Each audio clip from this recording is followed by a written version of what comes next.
How many times this year have I opened up a video by saying it's been a weird year? It just has. And Xbox has been at the forefront of that topic every step of the way. They're doing some things in 2024 that frankly has raised a lot of questions, and today is one of those days. Now, on one side, they got some really great, fantastic news, and a huge Xbox game is being teased currently online. This is something that I'm personally extremely, very, very excited about, and you're going to understand why once this video is over. But I also can't ignore that Xbox just revealed something else that's a little bit more controversial. Now, some people don't really seem to be bothered by this, and hey, if you're in that boat, more power to you. It's really up to each individual and how they feel about this situation, but there is a reason that today on Twitter, both 60 FPS and 30 FPS was trending online, and that's because we got some news for Hellblade 2 today that, yes, is polarizing. And I don't really think there's an argument against that. I mean, you could say this is confined to only the online community, but I do think there's a large portion of core gamers out there that does indeed care about this stuff, especially for this generation. Now, before we get into anything, though, just to kind of preface things here, and I've said this before on this very channel, that outside of Final Fantasy VII Rebirth, Hellblade 2 is my most anticipated game this year. I really enjoyed the first game. I thought it was absolutely fantastic for what it was, and I'll even go so far as to say that it's just flat out one of the best single-player, story-driven games ever made. That's how I feel about Hellblade. I think it's a special experience. So without a doubt, I'm extremely excited for the sequel, but that's also why I probably care so much about what they just announced today. So without further ado, let's just go and get right into this. So what's happening here is that some early previews for Hellblade 2 went live today, and for what it's worth, the game itself sounds, as you'd expect, excellent. We can take a look here at Cloverill's post, which summarizes some of those previews, and as you can see, it's an Unreal Engine 5 visual benchmark, and it's being described as one of the best-looking games ever made. It also has a full mocapped fighting system. Its combat is only one-on-one. It's slow-paced and very brutal. Swinging your sword always feels heavy and impactful. It's a quote-unquote next-generation experience, but then, and here's where the controversy lies, it's limited to 30 FPS on Xbox Series S as well as Xbox Series X.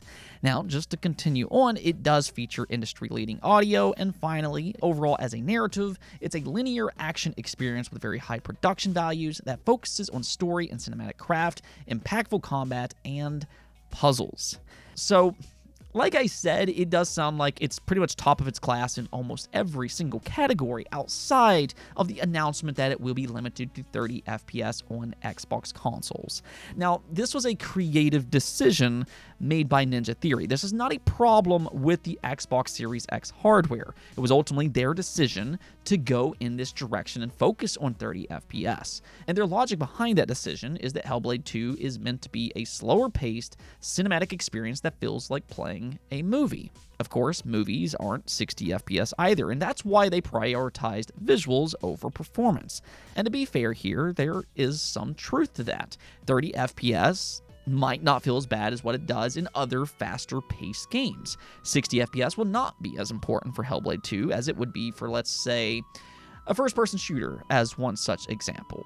I mean, there is at least some logic behind this decision, and this is where I've seen a lot of defenders get hung up on this topic.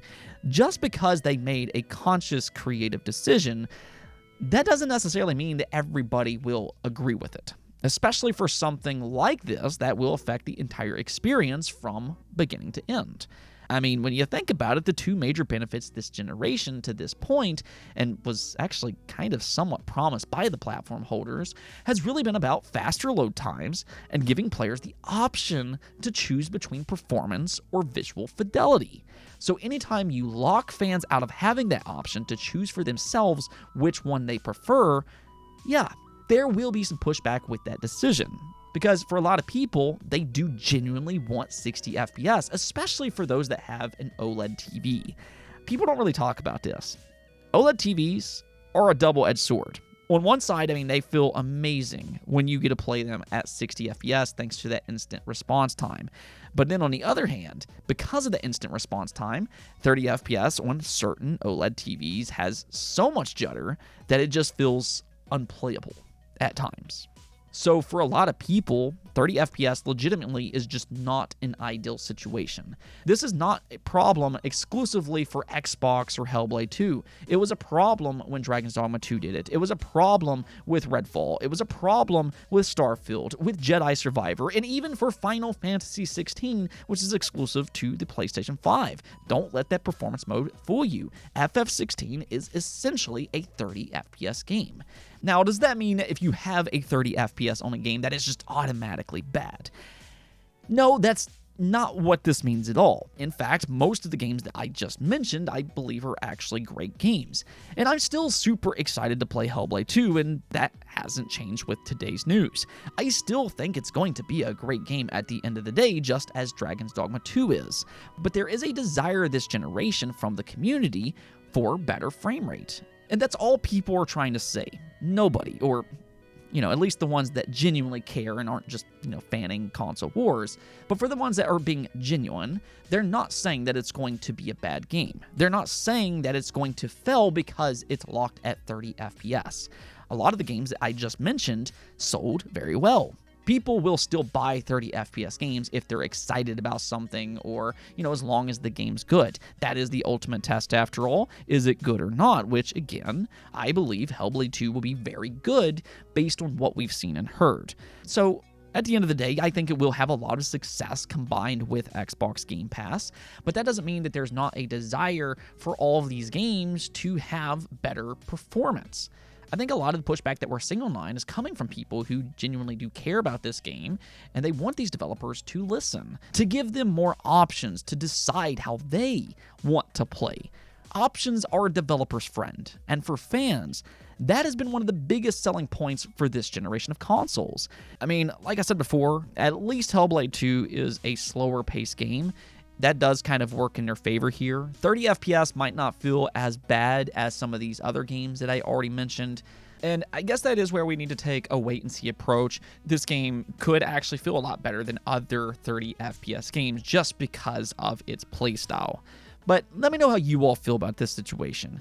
Again, I understand that there are multiple ways to view this, so let me know if you're disappointed by this news, or does it just not bother you at all? For me, I'm very much in the boat that I don't like that it's 30 FPS. That is disappointing to me, but at the end of the day, I'm still very excited about Hellblade 2. I'm going to absolutely jump into this day one, and, I'm just going to kind of cross my fingers that slower paced gameplay will kind of mask its 30 FPS.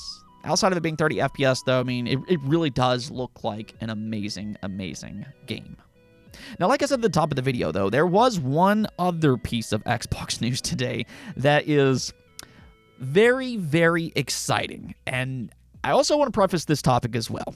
If Hellblade 2 is my most anticipated game this year, that's not already out, then Gears of War 6 is my most anticipated game for the entire generation.